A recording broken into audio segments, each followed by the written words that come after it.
কারি পাতা দিয়ে chicken curry বানানোর জন্য মশলাটাই কিন্তু আসল।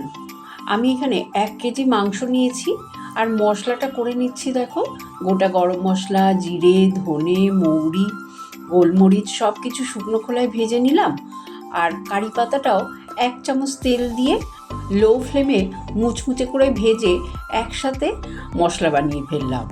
আমার গুঁড়ো মশলাটা তৈরি হয়ে গেল। গ্যাস অন করে রিফাইন তেল গরম করে তাতে গোটা গরম মশলা ফোড়ন দিয়ে কুচানো পেঁয়াজ, আদা, রসুন, কাঁচা লঙ্কার পেস্ট দিয়ে দিলাম। ভালো করে নাড়াচাড়া করে চিকেন দিয়ে স্বাদ অনুযায়ী নুন, হলুদ গুঁড়ো, লঙ্কার গুঁড়ো, অল্প চিনি দিলাম, এতে স্বাদটাও ব্যালেন্স হবে। আর দিয়ে দিলাম কুচানো কাঁচা লঙ্কা। এবার খুব ভালো করে চিকেনটাকে নাড়াচাড়া করে নেব। তারপরে টক দই দিয়ে ভালো করে মিশিয়ে গ্যাসের ফ্লেম লোতে করে ঢাকা দিয়ে রান্না করে নেব। এই চিকেনটা কিন্তু বেশ কষা কষাই হবে। এবার আমি যে গুঁড়ো মশলা করলাম দিয়ে দিলাম, কয়েকটা কারি পাতা, একটা টমেটো কুচানো দিয়ে খুব ভালো করে নাড়াচাড়া করে নিলাম।